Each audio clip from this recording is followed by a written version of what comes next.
ဘေတပေါင်းသူတော်ကောင်းတို့ကိုအရင်တို့တရားစကားပြောရမယ်ပေါ့။ဘာပြောခြင်းတော့အစီအစဉ်လေးတွေဘာလုပ်တာတော့ဆိုတော့ဒီတရားဘာဝနာလုပ်ကိုဘာကြောင့်အထောက်ကြရတာလဲဆိုတာလေးကိုဦးဇင်းတို့ပြောဖို့စီစဉ်ထားပါတရားဘာဝနာလုပ်ကိုအထောက်နေကြတဲ့ပုဂ္ဂိုလ်တိုင်းဘာကြောင့်တရားအထောက်ရတာတော့လို့မေးရင်ရုပ်တရက်တော့လွယ်လွယ်ကူကူပြန်ပြီးတော့ပြောတတ်ဖို့တော့မလွယ်လှဘူးပေါ့နော်ပြောမယ်ဆိုရင်လည်းပဲအဖြေတွေကအမျိုးမျိုးဖြစ်နိုင်တယ်ပေါ့ဘာကြောင့်တရားဘာဝနာလုပ်ကိုအထောက်ကြရတာတော့ဘာကြောင့်သူတော်ကောင်းလုပ်ကိုဦးဇင်းတို့စူးစမ်းအထောက်ကြရတာတော့လို့မေးလို့ရှိရင်ဒီဘဝဒုက္ခတွေငြိမ်းပြီးတော့ချမ်းသာအစစ်အမှန်ဖြစ်တဲ့နိဗ္ဗာန်ဆိုတဲ့တရားကိုရဖို့တရားဘာဝနာလုပ်ကိုစူးစမ်းအထောက်ကြရတာပါဦးဇင်းတို့ကျေးတော်ရှင်မရှိသောဘုရားကြီးရေးသားတော်မူခဲ့တဲ့ကမ္မထံတရားအထောက်ရခြင်းဤအကြောင်းဆိုပြီးတော့စာအုပ်သေးသေးလေးရှိအဲ့ဒီမှာဆိုတော့ဘုရားကြီးကဘာကြောင့်ကမ္မထံတရားကိုအထောက်ရတာလဲဆိုတဲ့မေးခွန်းကိုဒီယုတ်ဒီနံဒီဘဝဒီဒုက္ခတွေငြိမ်းပြီးတော့နိဗ္ဗာန်ချမ်းသာလို့ဆိုတဲ့စစ်မှန်တဲ့ချမ်းသာကိုရဖို့အတွက်ကမ္မထံဘာဝနာလုပ်ကိုကြိုးစားအထောက်ကြရတာလို့ဒီလိုဆိုတော့ဘုရားကြီးကရှင်းပြအဲ့ဒီမှာဦးဇင်းတို့ဆိုတော့ဘုရားကြီးရှင်းပြတဲ့နောက်အကြောင်းအရာလေးတွေဒီနေရာပြင်ဆိုတော့ဘုရားကြီးရဲ့ဉာဏ်တော်ကိုအမိပြုပြီးတော့ဦးဇင်းတို့လည်းပဲအဲ့ဒါကိုပြောခြင်းပါအဲ့ဒါဘဝဆိုတာတကယ်တမ်းကတော့တော့ဆင်းရဲဒုက္ခရဲ့အဆူဝေးမြတာပဲဒီကရမတို့ဦးဇင်းတို့နားလေသည်ဖြစ်စေနားမလဲသည်ဖြစ်စေလက်ခံသည်ဖြစ်စေလက်မခံသည်ဖြစ်စေဘဝဆိုတာဆင်းရဲဒုက္ခရဲ့အဆူပုံမြတယ်ဘာဒုက္ခတွေရှိတော့မလွဲမရှောင်နိုင်တဲ့ဒုက္ခကစပြီးတော့ပြောရမယ်ဆိုရင်မွေးဖွားလာတဲ့ကစပြီးတော့တဖြည်းဖြည်းနဲ့အိုးလာတဲ့ဟောင်းလာအရည်သွေးတွေကျလာတယ်ဒါဒီဘဝဒီခန္ဓာဟာမလွဲမသွေတွေ့ရမယ်ကြုံရမယ်ဒီနေရာဖြင့်သူ့ရဲ့သဘာဝတရားအဲ့လိုအိုးလာရင်းနဲ့ဟောင်းလာရင်းနဲ့ပဲချွင်းချက်တွေများပြီးတော့ခန္ဓာကိုယ်ကြီးကနာကျင်မှုအခန့်ခက်မှုဆိုတဲ့ဒုက္ခဝေဒနာတွေနဲ့နှပန်းလုံးရပြန်နာခြင်းဆိုတဲ့တရားကိုတွေ့ရတယ်အဲ့ဒီလိုနဲ့ပဲခန္ဓာကိုယ်ကြီးကနောက်ဆုံးလုံးဝသုံးစားလို့မရတဲ့အနေအထားမျိုးလျှောက်ပြီးတော့တဘဝအတွက်အပြီးပိုင်ပျက်စီးခြင်းလို့ဆိုတဲ့မသေးခြင်းပဲနဲ့သေရတယ်ဆိုတဲ့ဒုက္ခကိုဆက်ပြီးတော့ရင်ဆိုင်ရတယ်အဲ့လိုအိုခြင်းနာခြင်းသေခြင်းဒုက္ခတွေကိုရင်ဆိုင်တဲ့နေရာမှာဒီအိုခြင်းနာခြင်းသေခြင်းနဲ့မတွေ့သေးခင်မှာလည်းပဲဒီဘဝရဲ့လောကရန်တရားတွေကိုတွေ့ရတာကြုံရတာတွေရှိလောကဆိုတဲ့ဆိုရင်မှုပရိဒေဝဆိုတဲ့ငိုကြွေးမှုဒုက္ခဆိုတဲ့ကိုယ်ဆင်းရဲမှုဒေါမနတဆိုတဲ့စိတ်ဆင်းရဲမှုဥပါယတဆိုတဲ့ပြင်းစွာပင်ပန်းမှုဆိုတဲ့ဒီဒုက္ခတွေကလည်းပဲဒီကရမတို့ဦးဇင်းတို့တွေဘဝခန္ဓာရလာလို့ရှိရင်အခါအလို့ဆိုတွေ့ရတယ်ကြုံရတယ်ရင်ဆိုင်ရတယ်တော့ဒါတွေကိုကြည့်လို့ရှိရင်ဘဝဆိုတာဘာလဲလို့မေးရင်ဘဝဆိုတာဒုက္ခရဲ့အစုပုံပဲဧဝမေတ္တကေဝလတ္တဒုက္ခကန္တတသမုဒယဟောတိလို့ပိဿမုပ္ပဒေသနာမှာပြေတဲ့ပေါင်းသူတော်ကောင်းတို့အလုံးရထားတဲ့ဒေသနာပိုင်းစားလေးရှိ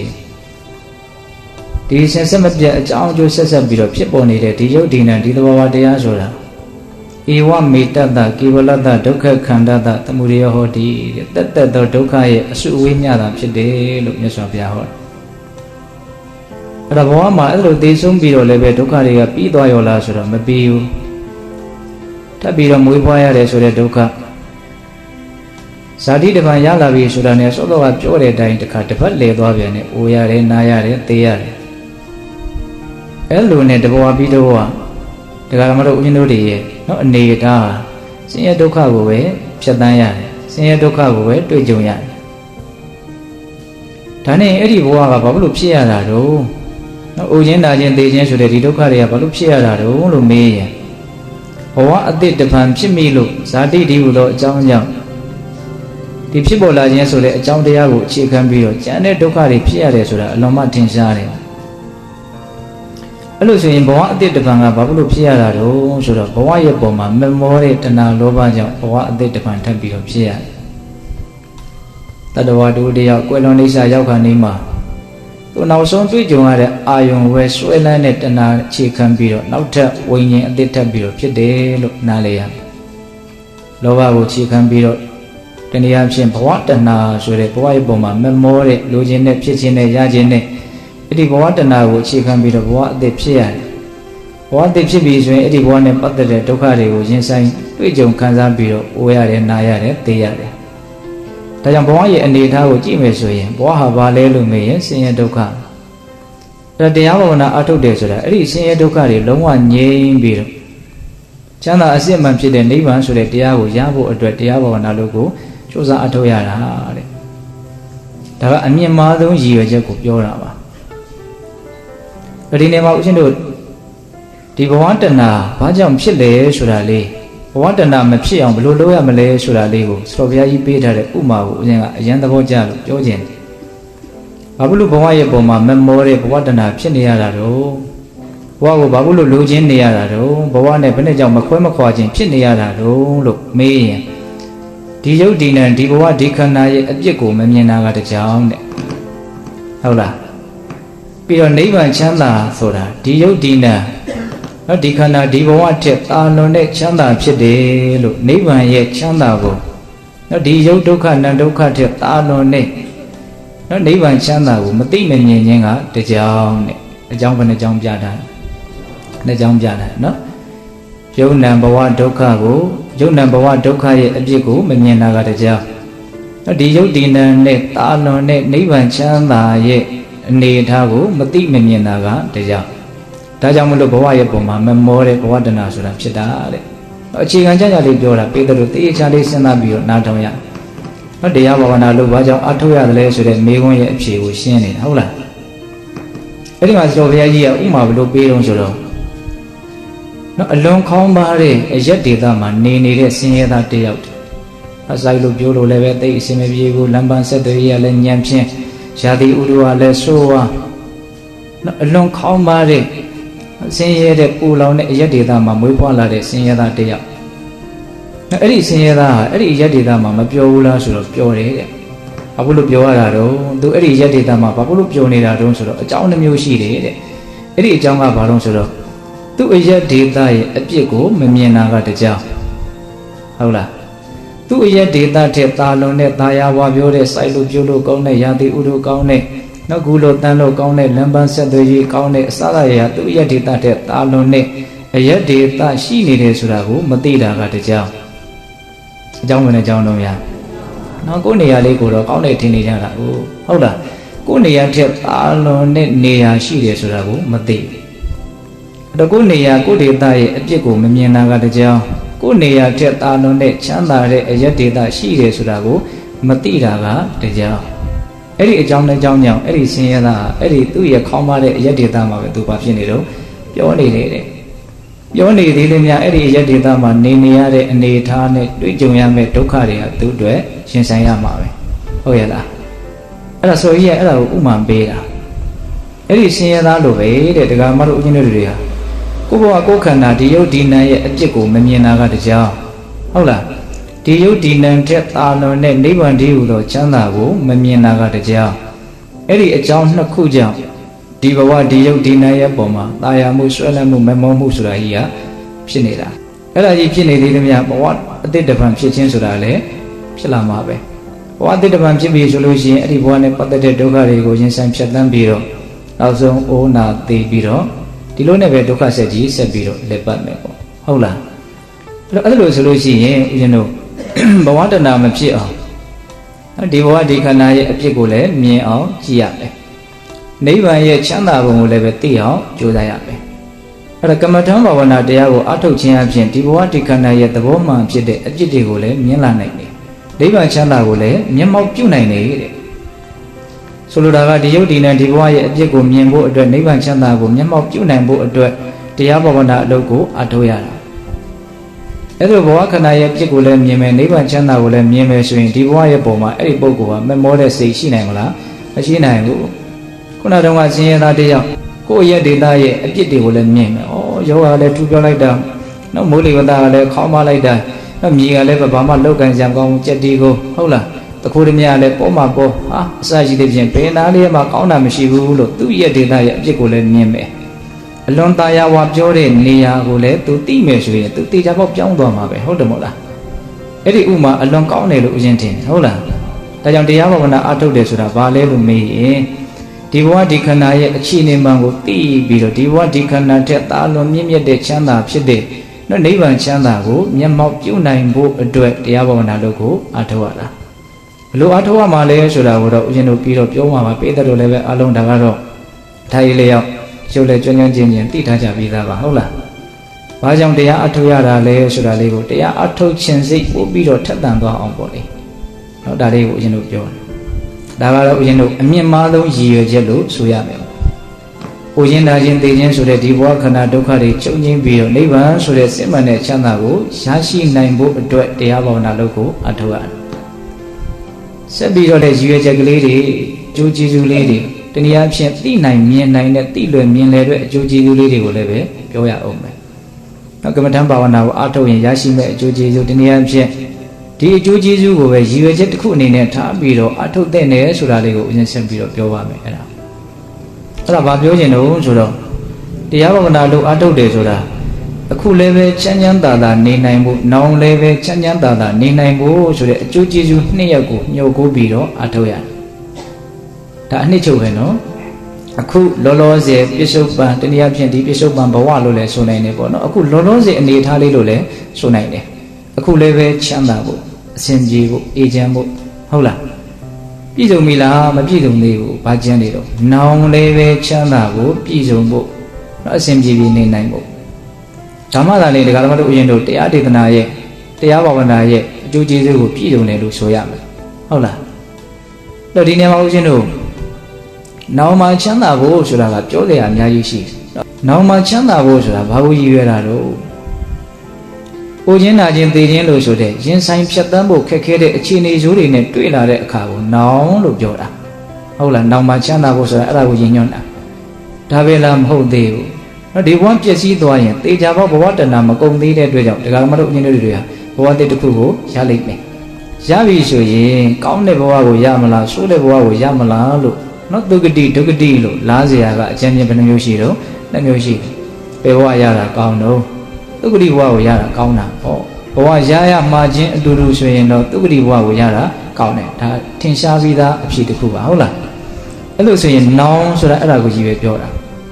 ာနော်အိုချင်းနာချင်းသေချင်းဆိုတဲ့ရင်ဆိုင်ဖြတ်တန်းဖို့ခက်ခဲတဲ့အခြေအနေကိုလည်းနောင်လို့ပြောတယ်နောက်ဘဝဆိုတာကိုလည်းနောင်လို့ပြောတယ်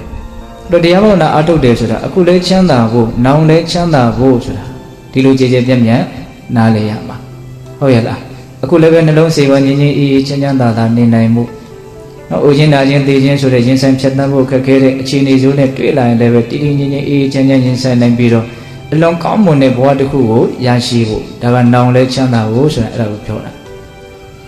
ာအဲ့ဒီလိုမျိုးအခုလဲချမ်းသာတဲ့အနေအထားနောင်လဲချမ်းသာတဲ့အနေအထားမျိုးကိုရအောင်ဒီတရားဘာဝနာအလောက်ကကောင်းကောင်းကြီးအာမခံနိုင်တယ်အဲ့ဒီအကျိုးကျေးဇူးနှစ်ရပ်ကိုရရှိဖို့အတွက်ဒီတရားဘာဝနာလုပ်ငန်းကတေချာပေါဒကာဓမ္မတို့ဦးဇင်းတို့လှုပ်ထားတဲ့ပုံကိုယ်အတွက်အာမခံချက်ရှိတယ်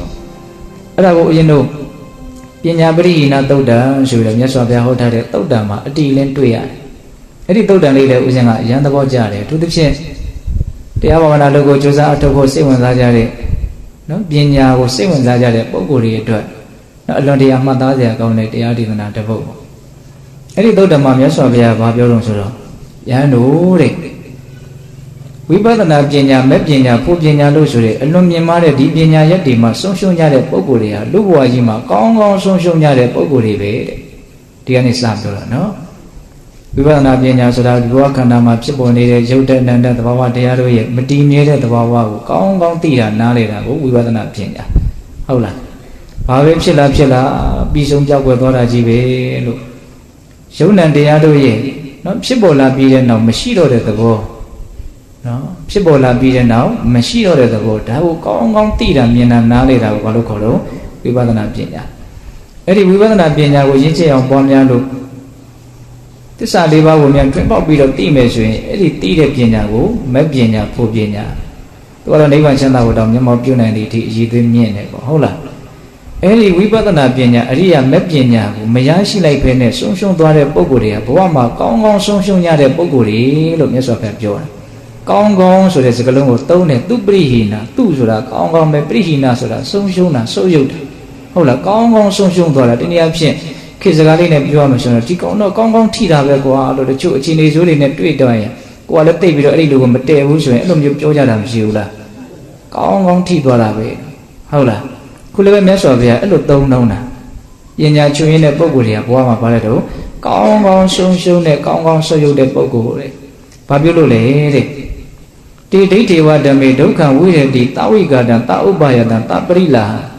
ာကာယတဗေဒပရမရဏဒုက္ခတိပါတိကင်္ခာအကြောင်းပြချက်နှစ်ချက်မြတ်စွာဘုရားပေးတယ်ပညာဆုပ်ယုပ်တဲ့ပုဂ္ဂိုလ်တွေကကောင်းကောင်းဆုပ်ယုပ်ကြတဲ့ပုဂ္ဂိုလ်တွေလို့ဘာကြောင့်ပြောရတာတုံးဆိုရင်တဲ့အဲ့ဒီပညာမရှိတဲ့ပုဂ္ဂိုလ်အဲ့ဒီပညာကိုမရတဲ့ပုဂ္ဂိုလ်ဟာတေဒိဋ္ဌေဝဓမ္မေဒုက္ခဝိရတိလောလောဆယ်ပြစ္ဆခမှာကိုပဲအဲ့ဒီလိုဟာစဉ်းနေရနေရလိမ့်မယ်တဲ့တိအချက်ကပြောတော့စဉ်းနေရနေရလိမ့်မယ်တဲ့အခုလောလောဆယ်ဘလို့ရှင်းရမှာတော့ရှင်းပုံရှင်းရည်ကိုမြတ်စွာဘုရားစကလုံးသုံးလုံးသုံးပြီးတော့ပြောတယ်တဝိဂါတံဆင်းရဲခြင်းနဲ့တကွတဥပါယတံပင်ပန်းခြင်းနဲ့တကွတပရိလာဟံပူလောင်ခြင်းနဲ့တကွဟောသေချာမှတ်နော်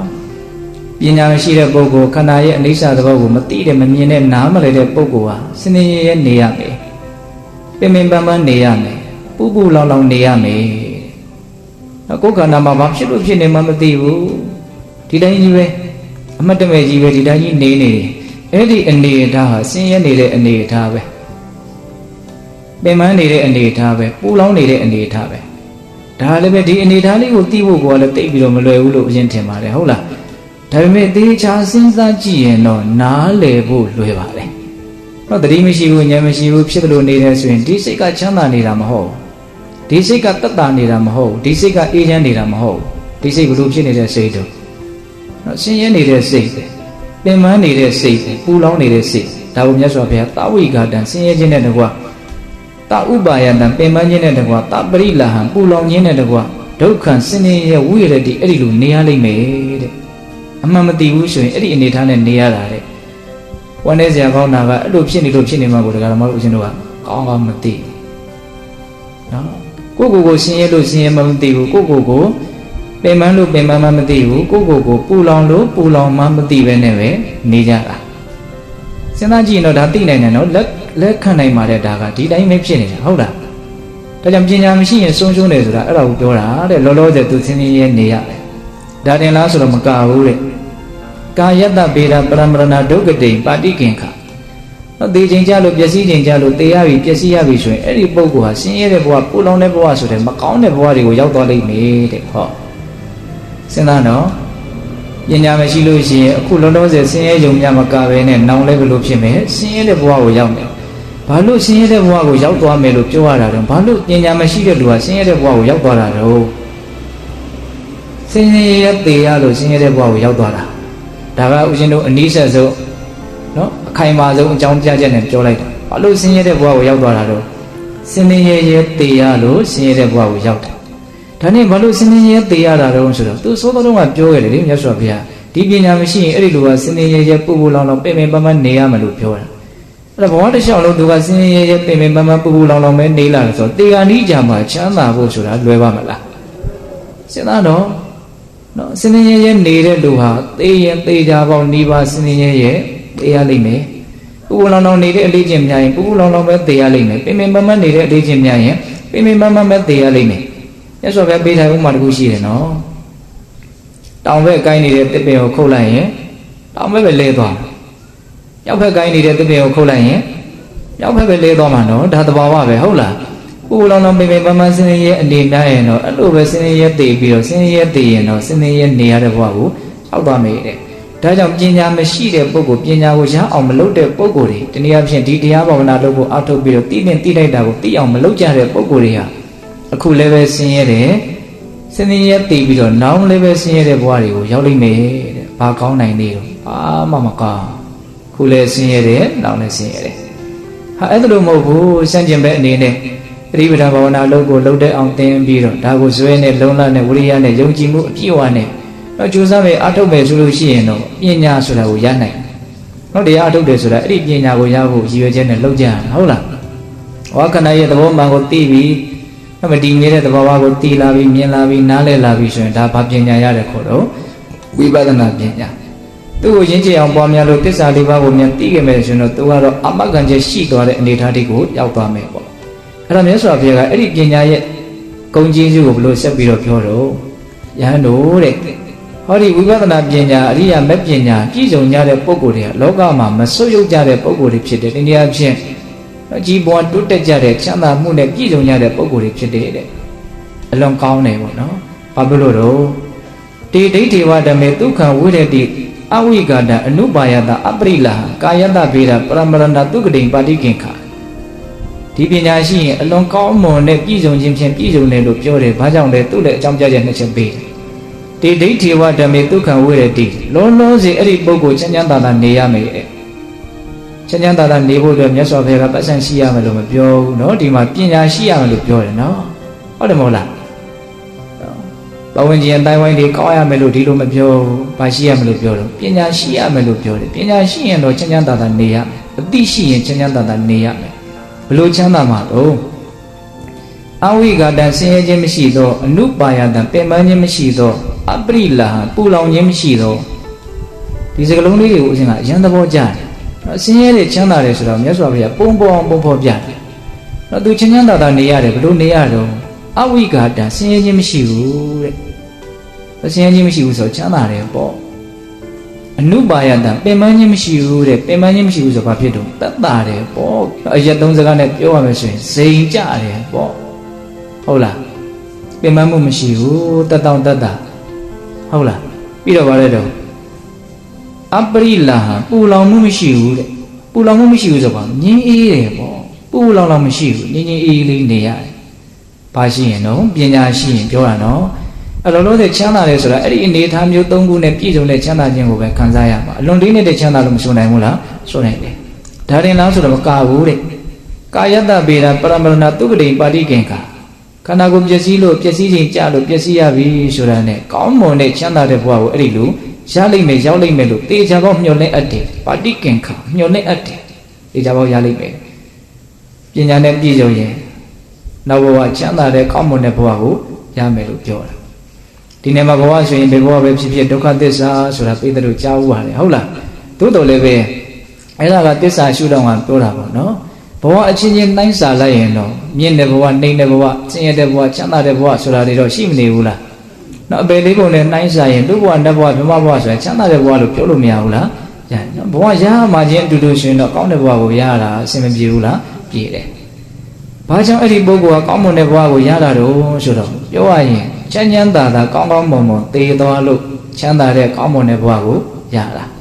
ာဟုတ်တယ်မဟုတ်လားဒါပေမဲ့ဘာလို့ချမ်းချမ်းသာသာသူသေသွားတာလို့ဆိုတော့ချမ်းချမ်းသာသာအနေများလို့ဘဝမှာတတောင်တက်တာဆိုတာကဒီစကလုံးရဲ့အဓိပ္ပာယ်ကလည်းပဲနော်ပြီးပြင်းလေးလေးနဲ့သိဖို့တော့လည်းပဲလိုမယ်လို့ထင်တယ်နော်အမမလို့ရတာလေးလောက်ကိုပဲတတ်တာတယ်လို့ပြောလို့မရဘူးနော်တကယ်တတ်တာတဲ့အနေအထားကနော်အဆင့်အမျိုးမျိုးရှိမယ်လို့ဦးရင်ထင်တယ်ဟုတ်လားတချို့တရားအထုတ်ရင်းနဲ့ခန္ဓာကိုယ်ကြီးကပေါ်ပြီးတော့နော်လေးနေတာမရှိဘူးလို့တောင်ပြောတယ်ဟုတ်လားသူခန္ဓာဝင်ကိုယ်ဆိုဘာဖြစ်နေတော့ပေါ်နေတယ်နော်ဒီတိုင်းကြီးနေနေကိုကြည့်လိုက်ရင်တောက်လျှောက်တရားဓမ္မတို့ဦးရင်တို့အခုကြည့်လိုက်နော်ဘာတွေ့မလို့ဆိုတော့ဒုက္ခဝေဒနာကိုတွေ့နိုင်တယ်နော်ခန္ဓာကိုယ်ရဲ့မတတ်တာတဲ့သဘောရှိတယ်နော်ရုပ်ကြနေတယ်ပင်ပန်းနေတယ်ဒါကြီးကိုထိန်းထားရတယ်ရှိတယ်မဟုတ်လားချမ်းသာနေတာလားဆင်းရဲနေတာလားလို့မေးရင်ချမ်းသာနေတာတော့မဟုတ်နော်ချမ်းသာနေတာမဟုတ်ဘူးနော်ဆင်းရဲတဲ့ဘက်ကိုအလေးထားမနေဘူးလားအားနေတယ်တေချာကြည့်လိုက်ဟုတ်လားအေးအဲ့ဒါတရားဘာဝနာလို့ကိုအားထုတ်လို့တကယ်အသိဉာဏ်ပညာမြင်မလာပြီဆိုရင်အဲ့ဒီပုဂ္ဂိုလ်ကဘယ်လိုဖြစ်တော့နော်တတ်တာတယ်တဲ့ပင်ပန်းမှုမရှိဘူးဒါရင်လားမကဘူးအပရိလာဟံပူလောင်မှုမရှိဘူးတဲ့နှလုံးစိတ်ဝမ်းအေဂျင့်နော်စိတ်ပူတာတွေမရှိဘူးအစိတ်ဆင်းရဲတာတွေလည်းမရှိဘူးစိတ်ပူတာမရှိလို့စိတ်ရဲ့ကိန်းရရုပ်ကြီးရလည်းပဲမပူတော့ဘူးပေါ့များသောအားဖြင့်စိတ်ကပူလို့ရုပ်ကပူရတာများတယ်ဟုတ်လားစိတ်ကတကယ်အေးလာပြီဆိုလို့ရှိရင်စိတ်ရဲ့မိရရုပ်လည်းမအေးနိုင်ဘူးလားအေးလာနိုင်အဲ့ဒါမြတ်စွာဘုရားချမ်းသာပုံချမ်းသာနည်းလေးကိုအဲ့လိုပြောတာနော်တောအဝိဂတံဆင်းရဲခြင်းမရှိသောအနုပါယတံပင်ပန်းခြင်းမရှိသောအပရိလာဟံပူလောင်ခြင်းမရှိသောဒီလိုအနေထားမျိုးနဲ့အဲ့ဒီပုဂ္ဂိုလ်ကဒုက္ခချမ်းချမ်းသာသာဝိရဒိနေရလိမ့်မယ်နော်ဒါလည်းမကဘူးခန္ဓာကိုယ်ပျက်စီးလို့တေးရပြီဆိုတာနဲ့ဘာဖြစ်မယ်ချမ်းသာတဲ့ဘဝကိုရမယ်တဲ့တပည့်တော်ကောင်းသူတော်ကောင်းတို့တရားဘာဝနာလုပ်ဆိုတာအခုလဲချမ်းသာဖို့နောက်လဲချမ်းသာဖို့အတွက်ရည်ရွယ်ပြီးတော့လုပ်ရတယ်ဆိုရင် အဲ့ဒီရည်ရွယ်ချက်ကိုပြည့်ဝစေနိုင်တယ်ဆိုတာဒီဒေသနာကခိုင်လုံတဲ့တက်သေးလို့မဆိုနိုင်ဘူးလားဒါကအာဂမယုတ်တိကိုပြောတာပါနော်တဘာဝယုတ်တိအနေနဲ့ပြောမယ်ဆိုရင်လည်းတရားဘာဝနာလုပ်ကိုအထုတ်ပြီးတော့ဘဝမှာငြိမ်းငြိမ်းချမ်းချမ်းလေးနော်ကြည်ရတာမြင်ရတာကိုကတခါတည်းနှလုံးစိတ်ဝမ်းကိုကြည်နူးသွားစေနိုင်တဲ့ပုံကိုယ်တွေဟာသေပြီးဆိုတော့လည်းပဲချမ်းချမ်းသာသာသေပြီးတော့နော်ဘဝမှာတိတ်ခါရှိရှိအဲ့လိုအတုယူစရာကောင်းတော့အောင်နော်တရားဘာဝနာနဲ့နေသွားပြီးတော့ဩသူ့မှာနေတော့လည်းချမ်းချမ်းသာသာသေတော့လည်းချမ်းချမ်းသာသာဘယ်ဘဝရောက်သွားလဲဆိုတာမသိရပေမဲ့လို့ကောင်းတဲ့ဘဝရောက်မှာပဲလို့လည်းပဲတေချာပေါ့မှန်းနိုင်လောက်တဲ့လူတွေလောကမှာမရှိဘူးလားရှိတယ်အဲ့ဒါလည်းပါလေခိုင်လုံးတဲ့သက်သေပဲနော်တရားဘာဝနာလုပ်သည်အခုလည်းချမ်းသာသေးတယ်နောက်လည်းချမ်းသာသေးတယ်ဆိုတာဒါခိုင်လုံးတဲ့အလုပ်ဒါကြောင့်ပိဋကပေါင်းသူတို့ကောင်းတို့အခုလည်းပဲချမ်းသာမှုရှိအောင်ပြစ္ဆခချမ်းသာကိုရည်ကိုးပြီးတော့လေမျှော်ကိုးပြီးတော့လေတရားဘာဝနာလုပ်ကိုကြိုးစားကြရမယ်နောင်မှာလည်းချမ်းသာဖို့ဆိုတဲ့ရည်ရွယ်ချက်နဲ့တရားဘာဝနာလုပ်ကိုလည်းကြိုးစားကြရမယ်အဲ့ဒီနေရာမှာနောင်ဆိုတာလေးကိုလည်းပဲနော်အလေးထားပြီးတော့စဉ်းစားသိချင်းမရောက်သေးပါဘူးဆိုပြီးတော့ခပ်ပေါ်ပေါ်လေးတော့လှုပ်ထားလို့မသိတော့ဘူးပေါ့နော်မရောက်သေးတော့လည်းပဲတေချာပေါက်ရောက်လာမှာနော်မရောက်တော့ဘူးမဟုတ်ဘူးနော်မရောက်သေးတာပဲရှိတယ်ဟုတ်လားအကြီးကြီးငယ်ငယ်တေချင်းတရားဆိုတာကတော့ရှောင်လို့မရဘူးလေနော်နာချင်းတရားကလည်းပဲရှောင်လို့မရပါဘူးဟုတ်လားဒီနေ့မှာဦးဇင်းတို့ပေးတဲ့ပေါင်းသူတော်အောင်တို့အလွန်ဟိုစဉ်းစားစရာကောင်းတဲ့မြတ်စွာဘုရားပြောပြတဲ့နော်တရားဘာဝနာရဲ့စွမ်းရည်တတိအနေထားလေးတွေကိုအရင်နဲ့ပြောကြည့်ခြင်းမြတ်စွာဘုရားဘာပြောတော့ဆိုတော့အိုးလာတဲ့နားလာတဲ့အခါမှာနော်သူတော်ကောင်းတရားအလုပ်ကိုလုပ်ဖို့ဆိုတာမလွယ်ဘူးလို့အဲ့ဒီလိုဟောတာတစ်ချက်ရှိတယ်။အိုးလာနာလာတဲ့အခါမှာသူတော်ကောင်းတရားကိုမြန်သိထားတဲ့အသိရှိမယ်ဆိုရင်တော့အဲ့ဒီပုဂ္ဂိုလ်ဟာအိုခြင်းနာခြင်းကသူ့ကိုကောင်းကောင်းမနှိမ့်ဆက်နိုင်ဘူးဆိုတဲ့အဓိပ္ပာယ်မျိုးနဲ့အိုလာနာလာတဲ့အခါမှာတရားသိတဲ့ပုဂ္ဂိုလ်ဟာချမ်းချမ်းသာသာနေနိုင်တယ်လို့ဒီလိုဟောတာလည်းရှိတယ်။ဒါကဒီစကားနှစ်ရက်ကဒကာသမားတို့ဦးရှင်တို့အိုကြရနာကြရမယ်သိကြရမယ်ပုဂ္ဂိုလ်တွေအတွက်တော့မကြာခဏစဉ်းစားဆင်ခြင်တဲ့အနေအထားတစ်ခုလို့မဆိုနိုင်ဘူးလား။နော်အိုလာနာလာရင်သူတော်ကောင်းတရားကိုတကယ်လုပ်ဖို့မလွယ်ဘူးလို့မြတ်စွာဘုရားဟောတယ်။ဟုတ်လား။ဇိနေနာခောပါဏစရာယအဘိပုဒေနနတုကရံဗုဒ္ဓနာသာသနာမနတိကာတုဟုတ်လား။ဥမင်းရင်ဟောခြင်းကနှိမ့်ဆက်လာပြီဆိုရင်တဲ့ဗုဒ္ဓနာသာသနာမြတ်စွာဘုရားရှင်ကိုရမြတ်ကြီးရဲ့အဆုံးအမကိုမနတိကာတုနှလုံးသွင်းခြင်းကနတုကရံမလွယ်ကူဘူးတဲ့။ဒါမြတ်စွာဘုရားကိုယ်တိုင်ဟောတာနော်။သူတော်ကောင်းတရားဆိုတာအသက်ကြီးလာလို့ရှိရင်နှလုံးသွင်းဖို့ဘာလဲတော့မလွယ်ဘူးတဲ့။ဒီတစ်ချက်စဉ်းစားရကောင်းတယ်နော်။နောက်ပြီးတော့မြတ်စွာဘုရားဘာဟောတော့ဗျာတိဒေနာခောပါဏဗျာတိနာအဘိဗုဒေနနတုကရံဗုဒ္ဓနာသာသနာမနတိကာတုခန္ဓာကိုယ်ကြီးကပေါက်လဲပေါက်ပြန်နေဖြစ်လာလို့နောက်ခံရခက်တဲ့ယောဂါတွေဝေဒနာတွေဆွဲကပ်လာပြီဆိုလို့ရှိရင်လည်းပဲမြတ်စွာဘုရားရဲ့အစိုးအမကိုလိုက်နာကျင့်သုံးနှလုံးသွင်းဖို့အတွက်မလွယ်ဘူးတဲ့ဟောအဲ့လိုလဲဟောတယ်နော်အိုးလာပြီဆိုရင်တော့မလွယ်ဘူးဆိုရင်နာခြင်းတရားကပို့ပြီးတော့သူတော်ကောင်းတရားကိုကျင့်သုံးတဲ့နေရာမှာအခက်အခဲပို့ဖြစ်စေမယ်ဆိုတာမထင်ရှားဘူးလားထင်ရှားတော့ဒါကြောင့်ဟိုနာခြင်းသဘောတရားကကိုယ့်ကိုအလုံးမဖြစ်တော့အောင်မနှိမ့်ဆက်သေးခင်မှာတနေ့တစ်ချိန်မှာအလုံးမဖြစ်အောင်ကိုသူကနှိမ့်ဆက်မှာနော်အဲ့တကယ်နားလာပြီဆိုရင်တချို့ပြောကြတာရှိတယ်တရားဘောနာကိုတိတိယောက်ယောက်ပွားများမထားတဲ့ပုံကောင်များထိုက်တဲ့လောက်တော့လှုပ်ထားရတော့လှုပ်ထားဘူးတာပဲလေဒါပေမဲ့လို့တကယ်နားလာပြီဆိုရင်မလွယ်ပါဘူးကွာတတိကိုထားဖို့မလွယ်ပါဘူးလို့ပြောတဲ့လူပဲများတယ်ဟုတ်ရဲ့လားဒါကြောင့်ပေးတဲ့ပေါင်းသူတော်ကတော့အဲ့ဒီဘေးအဲ့ဒီအန်ရယ်ဆိုတာတစ်ချိန်ကြာရင်ကြာလာမှရောက်လာပါအဲ့ဒီဘေးအဲ့ဒီအန်ရယ်ကြာမရောက်သေးခင်မှာကိုကဘာလှုပ်ထားဖို့လို့တော့သူတော်ကောင်းတရားကိုသိအောင်လှုပ်ထားဖို့လို့လေတကယ်လို့ကိုကမဟုတ်ခင်မနာခင်မသိခင်မှာသူတော်ကောင်းတရားကိုသိအောင်လုပ်ထားလို့အတိုင်းတယောက်သူတော်ကောင်းတရားကိုမြန်သိခဲ့မယ်ဆိုရင်တော့ဘလို့ဖြစ်မလို့နော်ယေနာဟံဓမ္မေနသမဏဂတောဇိနကောပိဖာတဝေတံမိအလွန်သဘောကျတဲ့ဥစဉ်ကဒီပါဠိပိုက်လေးနော်ယေနာဟံဓမ္မေနသမဏဂတောတဲ့ပုဂ္ဂိုလ်တယောက်ကတရားကိုသိတဲ့အသိဉာဏ်နဲ့ပြည့်စုံတယ်ဆိုလို့ရှိရင်ဇိနကောပိဖာတဝေတံမိလူကြီးကအိုနေတော့လည်းပဲချမ်းချမ်းသာသာနေလို့ရတယ်တဲ့ဟုတ်လားတရားရှိရင်တရားသိရင်ဘာလဲတော့ချမ်းချမ်းသာသာနေလို့ရတယ်။အိုးလာတဲ့အခါမှာချမ်းချမ်းသာသာနေလို့ရတယ်။ကြောင်းမြန်လှမ်းပါအောင်ဒီစကားလေးကိုတကယ်လို့တရားကိုသာသိမထားဘူးဆိုရင်အိုးလာတဲ့အခါမှာချမ်းချမ်းသာသာနေလို့မရတော့ဘူးဆိုတာကိုသိနိုင်တယ်။ကိုကအရွယ်လေးလည်းရှိတယ်စီဝါကြီးကလည်းရှားတိုင်းရတယ်အကျမ်းမကြီးကလည်းကောင်းတယ်အစလာရအဆင်ပြေနေတဲ့အခါမျိုးမှာတော့ခန္ဓာရဲ့ဒုက္ခကကိုညံထဲမှာမထင်ရှားသလိုပေါ့ဟုတ်လားဒီအနေအထားမျိုးကြီးကအမြဲတမ်းကြုံနေမှာလားဟုတ်မှာတော့သေချာပေါက်ရင်ဆိုင်ရလိမ့်မယ်အခြေအနေစိုးကိုအဲ့ဒီအချိန်မှာဒီအခြေအနေစိုးကိုရင်ဆိုင်နိုင်မဲ့အသိဉာဏ်မရှိဘူးဆိုရင်ဒီကတော့ဦးတို့ရဲ့အနေအထားဟာအလွန်ကြောက်လန့်တုန်လှုပ်စရာကောင်းတဲ့အနေအထားဖြစ်သွားလိမ့်မယ်။အဲ့ဒီနေရာမှာအိုခြင်းတရားကနှိမ့်ဆက်လို့ဆင်းရဲတာလား နှိမ့်ဆက်လာတဲ့အိုခြင်းတရားကိုရင်ဆိုင်နိုင်တဲ့အသိဉာဏ်မရှိလို့ဆင်းရဲတာလားဆိုတာကိုကွဲပြားအောင်စဉ်းစားသင့်တယ်။ဒါကြောင့်ပါဆိုကလေးနှစ်ယောက်နဲ့ဥစဉ်ဥမာပေးမယ်။တချို့ကလေးကဉာဏ်ရှိတယ်သူ့ကိုစရင်စာမှန်းသိတယ်ငိုတယ်ရိုးတယ်ဆိုတာမရှိဘူး။တချို့ကလေးကသူ့ကိုစရင်စာမှန်းမသိဘူးစတာနဲ့ငိုတော့တာပဲစိတ်တူတော့တာပဲ။စတာတော့အတူတူစတာပဲ။တယောက်ကငိုတယ်တယောက်ကမငိုဘူး။အဲ့တော့စာခြင်းမစခြင်းကြောင့်သူဆင်းရဲတာစာခြင်းကြောင့်ဆင်းရဲတယ်ဆိုတာကအဓိကကြတဲ့အဖြေလား။စတာကိုနားလေခြင်းနားမလေခြင်းဆိုတာကြောင့်ငိုခြင်းမငိုခြင်းဖြစ်သွားတာလားဆိုတာကိုစဉ်းစားမိဖို့မလိုဘူးလား။စတာကိုစတယ်လို့သိလို့ရှိရင် तू မငိုဘူးလေတကယ်တမ်းငိုရတယ်ဆိုတာစလို့ငိုရတယ်ဆိုတဲ့အဖြေထက်စတာကိုစာမသိလို့ငိုရတယ်ဆိုတဲ့အဖြေကပို့ပြီးတော့မမှန်ဘူးလားအဲ့လိုပဲအိုလို့ဆင်းရဲတယ်ဆိုတဲ့နေရာမှာနာလို့ဆင်းရဲတယ်ဆိုတဲ့နေရာမှာအိုလို့နာလို့ဆင်းရဲရတယ်ဆိုတာတဲ့အဲ့ဒီအိုရာနာရာကြီးကိုရင်မဆိုင်နိုင်တဲ့နော်နားလည်မှုမပေးနိုင်တဲ့မသိတဲ့ဉာဏ်ပညာမဲ့မှုကြောင့်ဆင်းရဲရတယ်ဆိုတာပို့ပြီးတော့မမှန်ဘူးလားမှန်တယ်အဲ့ဒါကမှတော့ခက်တာကအဲ့ဒီဟာကိုကိုကတွန်းလှန်နိုင်တဲ့ခန္ဓာရည်ရှိတဲ့အနေအထားကိုရှာဖွေဖို့သိမစင်တာဘူးလူတွေကမအိုဖို့စဉ်းစားတယ်မနာဖို့စဉ်းစားတယ်အိုခြင်းတရားကိုမအိုအောင်သူတို့ပြုပြင်ခြင်းနဲ့ပြောင်းလဲခြင်းနာခြင်းသဘောတရားကိုမနာအောင်ပြုပြင်ပြောင်းလဲခြင်းတကယ်ဆိုရင်အိုးလာနားလာတာကိုရင်ဆိုင်နေတဲ့အည်သူပဲကိုကဘာလုပ်ကြမလို့ရအောင်ရှာကြရမှာမအိုအောင်မနာအောင်လုပ်လို့မရဘူးเนาะဆိုကြပါစို့စီးဆင်းနေတဲ့မြစ်ကြီးကိုပြောင်းပြန်ပြန်ပြီးတော့စီးဆင်းစေခြင်းနဲ့ဆိုရင်ဒါရွတ်သွတ်မှုပဲ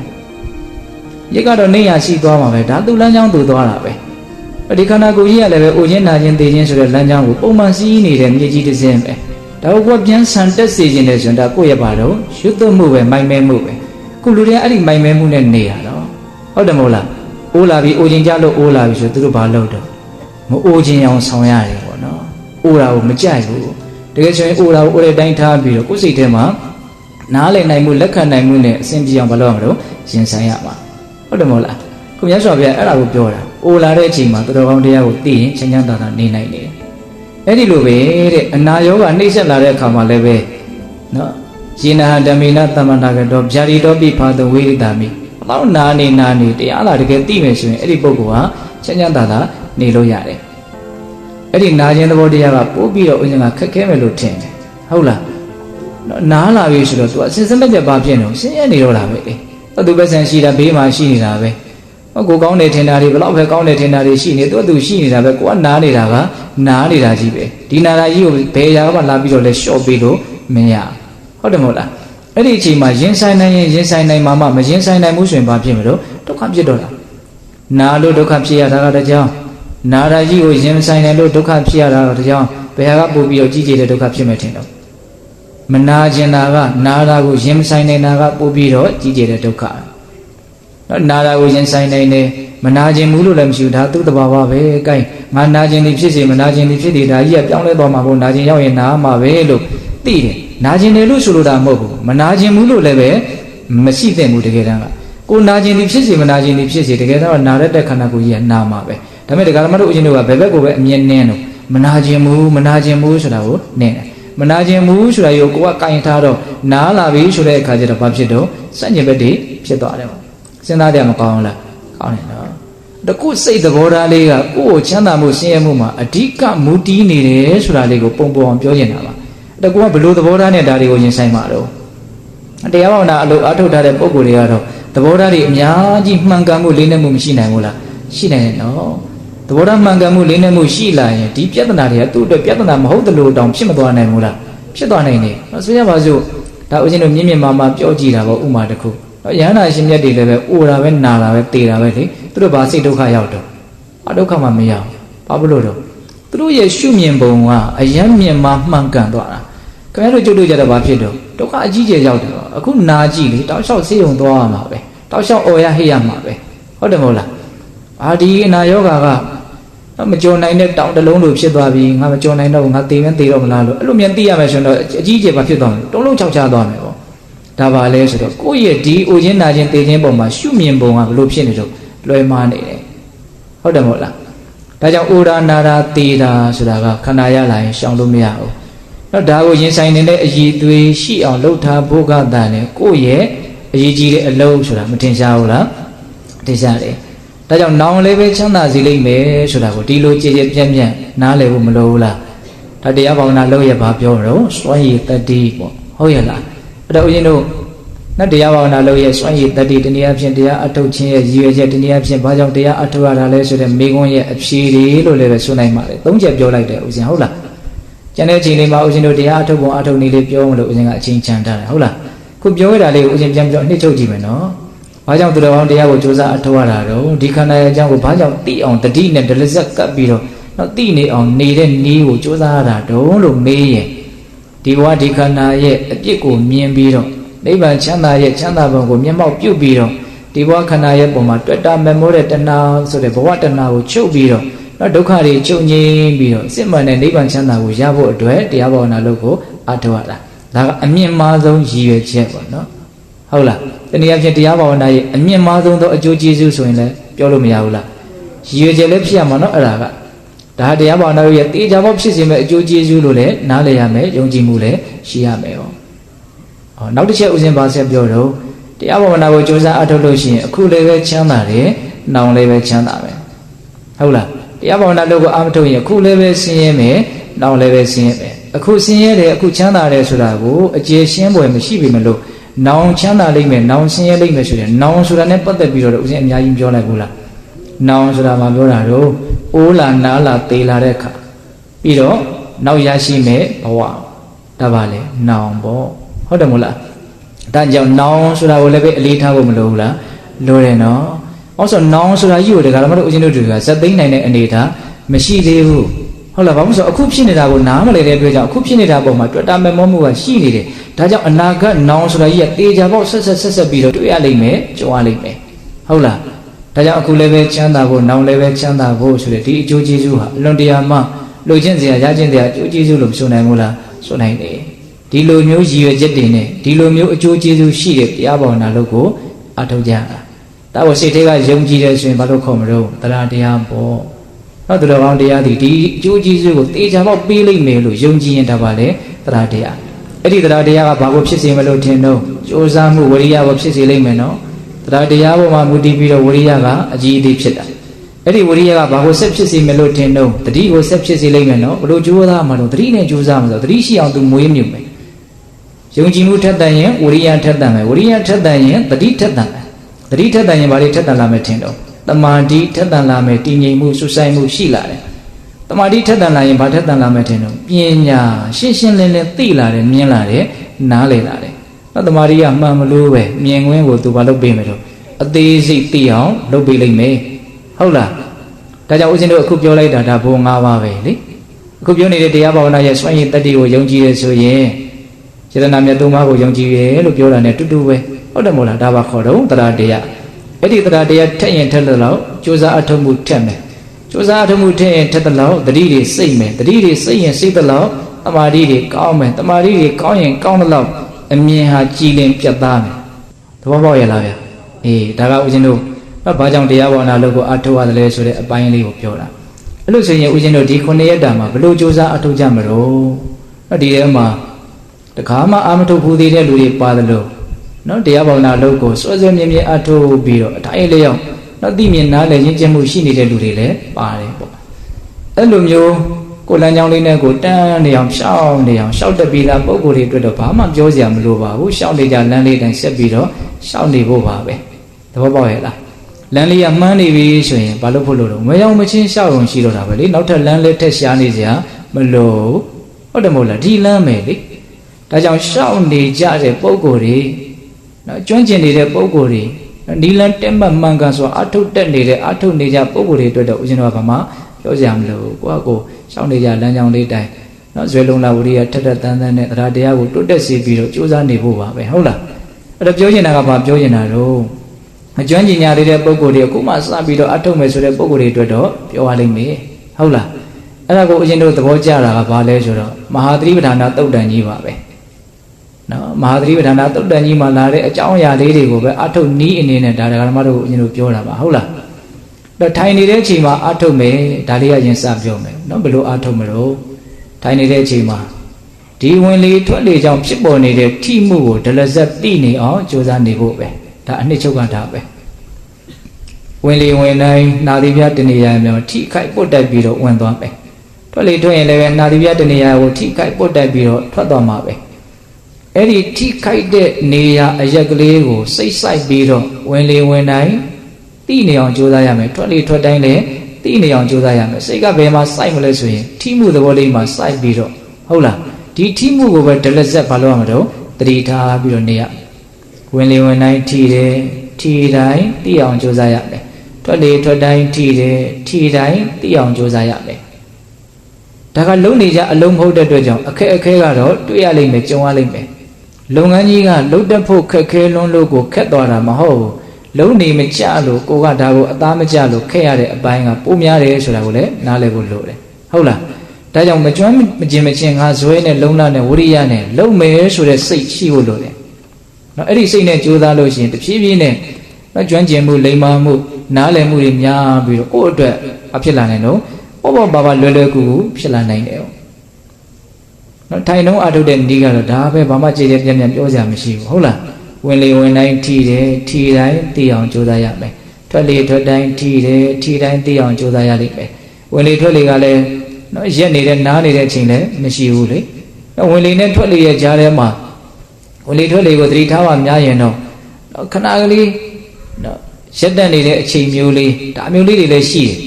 ်အဲ့ဒါကိုလည်းပဲသိအောင်တော့မလုပ်ရမှာတော့ကြိုးစားရမယ်ဝင်လေနဲ့ထွက်လေကြားထွက်လေနဲ့ဝင်လေကြားထဲမှာဘလို့အခြေအနေလေးဖြစ်ပေါ်နေလေဖြစ်နေတဲ့အခြေအနေလေးကိုမလုပ်ရမှာတော့သိနေအောင်ကြိုးစားရမယ်ပြောချင်တာကဒီနှာသီးများကိုပဲအာယုံပြုတ်ပြီးတော့ဝင်လေဝင်နေတယ်ဆိုရင်လည်းဝင်နေတယ်လို့သိထွက်နေတယ်ဆိုရင်လည်းထွက်နေတယ်လို့သိတော့စိတ်ကဘယ်မှာစိုက်ထားမလဲဆိုရင်စိတ်စိုက်စရာနေရာလေးကလည်းရှိဖို့လိုတယ်ဟုတ်လားဘယ်မှာစိုက်မလို့ထိခိုက်တဲ့အရက်ကလေးမှာစိတ်စိုက်ပြီးရင်နောက်နေ့တွေမှာဦးဇင်းတို့ကဒီဝင်လေထွက်လေထိမှုသဘောကိုသိနေတဲ့အချိန်မှာအခက်အခဲကဘာတွေရှိနေတယ်ဘာတွေကိုဘယ်လိုလေးဆက်ပြီးတော့သိရမယ်ဆိုတာလေးကိုတော့အသေးစိတ်စက်မိသလိုပြောမှာပါဟုတ်လားအခုလောလောဆယ်အထုတ်ကြမဲ့ပုံကိုယ်တွေနော်အထုတ်နေမကြသေးတဲ့ပုံကိုယ်တွေအခုမှစအထုတ်မဲ့ပုံကိုယ်တွေကတော့အဲ့လိုလေးကြိုးစားသိခြင်းအမြဲတမ်းလေးချပြီးတော့ဇွဲလုံးလာဝရိယနဲ့အရန်ကြီးလေကိုကိုကဝင်အောင်လည်းပဲဝါယမတော့စိုက်เสียမလို့ကိုကထွက်အောင်လုပ်တယ်ဆိုတဲ့အနေအထားမျိုးလည်းမကြိုးစားစေခြင်းဘူးသူဝင်နေထွက်နေတဲ့အနေအထားလေးကိုပဲသိနေအောင်ကြိုးစားရမှာဒါလည်းပဲအရေးတော်ကြီးတယ်ဟုတ်လားအဲ့တကယ်တမ်းကဝင်လေထွက်လေဆိုတာကကိုကဝင်အောင်ထွက်အောင်လုပ်လို့ဝင်နေထွက်နေတာမဟုတ်ပါဘူးကျန်တဲ့အချိန်ဒီမှာစကားတွေပြောနေတယ်တောင်းတမြောက်တွေတွေးနေတယ်သွားနေတယ်နားနေတယ်လောက်ကန်နေတယ်ဒီဝင်လေထွက်လေဝင်လို့ဝင်နေမှတော့မသိဘူးထွက်လို့ထွက်နေမှတော့မသိကိုကလှုပ်လို့ဝင်နေထွက်တယ်လို့ပြောဖို့နော်ဘလို့မှမဖြစ်နိုင်ဘူးနော်ဝင်နေထွက်နေမှတော့ကိုမသိဘူးဝင်အောင်ထွက်အောင်လုပ်ဖို့နေနေသားသားဝင်အောင်ထွက်အောင်ဝင်နေထွက်နေတယ်လို့တော့ပါတော့မသိသူဝင်နေထွက်နေတာပဲလေအိပ်ပြုံနေတဲ့အချိန်လဲဝင်နေထွက်နေတာမရှိဘူးလားရှိတယ်လေဒါသူဝင်နေခန္ဓာကိုယ်ရဲ့သူရှင်တန်ရေးတို့သူအလုံးလုံးနေတာပဲဒါကမွေးရစားလုံနေတာပဲဟုတ်တယ်မဟုတ်လားအဲ့ဒါကိုဘယ်နဲ့ကြောင့်ဒီဝင်လေထွက်လေကိုသိအောင်လုပ်တော့မယ်ဆိုကမှဝင်လေကိုငါကပဲဝင်အောင်လုပ်နေတယ်လို့ငါကပဲထွက်အောင်လုပ်နေတယ်အဲ့ဒီငါကြီးကဘယ်နဲ့ကြောင့်ဝင်ရှုံနေတာတုံးဆိုတာကိုအများကြီးစဉ်းစားရမယ်ငါလို့ထင်နေတာပါလေတက္ကာယဒိဋ္ဌိပေါ့ဟုတ်လားဒါကြောင့်သူ့အလုပ်သူလုပ်နေတဲ့ဒီဝင်လေထွက်လေကိုကိုကဘေးကနေပြီးတော့နော်ထိုင်ပြီးတော့အေးအေးဆေးဆေးကြည်နေတယ်လို့မျိုးလေကြည်နေဖို့သိနေဖို့ဒါပဲဟုတ်တယ်မဟုတ်လားဒါကြောင့်ဝင်လေထွက်လေကိုလှုပ်ပြီးတော့မရှူပါဘူးဟုတ်လားဘာလို့ရမှာတော့သူပုံမှန်လေးဝင်လေထွက်နေတာလေးကိုဝင်အောင်ထွက်အောင်ဝါယမစိုက်တဲ့အပိုင်းဘာမှမရှိရဘူးကိုဝါယမစိုက်ရမှာကဘာလဲလို့မေးရင်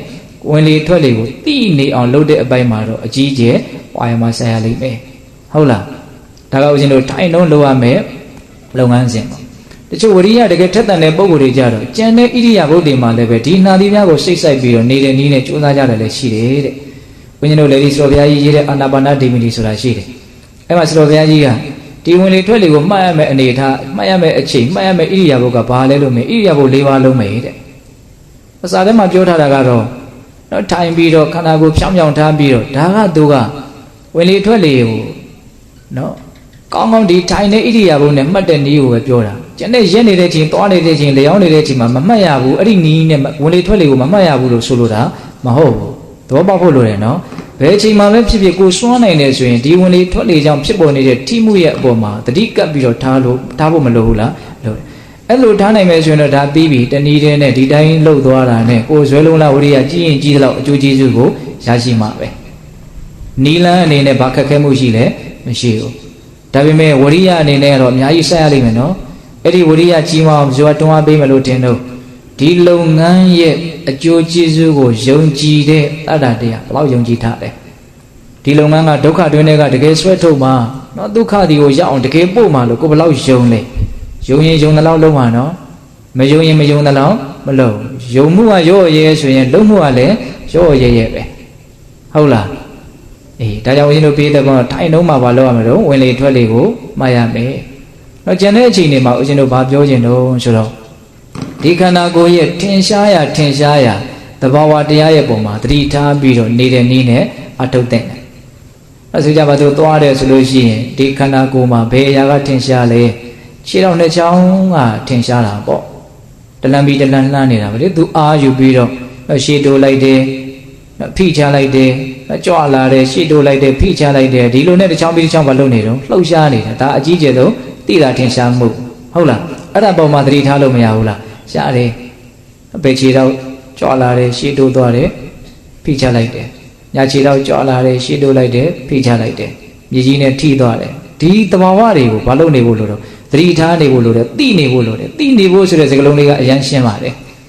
အဲ့လိုပဲဦးဇင်းတို့လှမ်းနေတဲ့အချိန်မှာဒီလက်ကဘယ်ညာရမ်းနေတာမရှိဘူးလားရှိတယ်အဲ့ဒါပေါ်မှာသတိထားရင်တော့ထားလို့မရဘူးလားရတယ်နော်ထင်ရှားတဲ့အာယုံပေါ်မှာထင်ရှားတဲ့သဘာဝတရားတွေပေါ်မှာသတိရှိနေဖို့ပဲတကယ်တမ်းကဦးဇင်းတို့မဟာဗောဓိမင်းဆိုလို့ဘုရားကြီးလို့ပါတော့ကပရိစိတ်တယ်ဟိုတနေ့ကတရားလေးတစ်ပုဒ်ဦးဇင်းနာရတယ်အရဟံကုံစိတ်တယ်တဲ့ဆိုကြီးကဘာဖြစ်ချင်ညာဖြစ်ရှင်လို့မဟုတ်ပါဘူးတဲ့ပရိစီနဲ့လက်နဲ့ထိနေတာကိုသိနေတာတဲ့ပရိစီနဲ့လက်နဲ့ထိတာအရင်ထင်ရှားတယ်ပရိစီကလည်းကျန်းတာဟိုတတိပိတိတလုံးပြီးလုံးထိသွားအဲ့ဒီထိမှုပေါ်မှာမလုပ်တာတော့စိတ်ဆိုင်ထားတယ်ဒီထိမှုထဲမှာနေဆိုင်တဲ့ရုပ်ဓာတ်သဘာဝတရားတွေအများကြီးရှိနေတယ်ဒါပြောရလို့ရှိရင်အလွန်နဲ့နေကျေပြတ်ပါတယ်ဟုတ်လားအဲ့ဒါပြောနေတာကဘာလဲဘာထင်ရှားလဲထင်ရှားတဲ့အနေအထားပေါ်မှာဘာလို့ရမလို့သတိထားပြီးတော့နေရမယ်ရိုးရိုးလေးနော်ဖြစ်နေတာကိုဖြစ်နေတဲ့တိုင်းလေးသိဖို့ပဲတကယ်တမ်းကဟုတ်လားဒါသွားနေတဲ့ချိန်မှာအဲ့လိုပေါ့ပြောဦးရှင်တို့ရက်နေတဲ့အခိုက်အတန့်လေးတွေရှိမယ်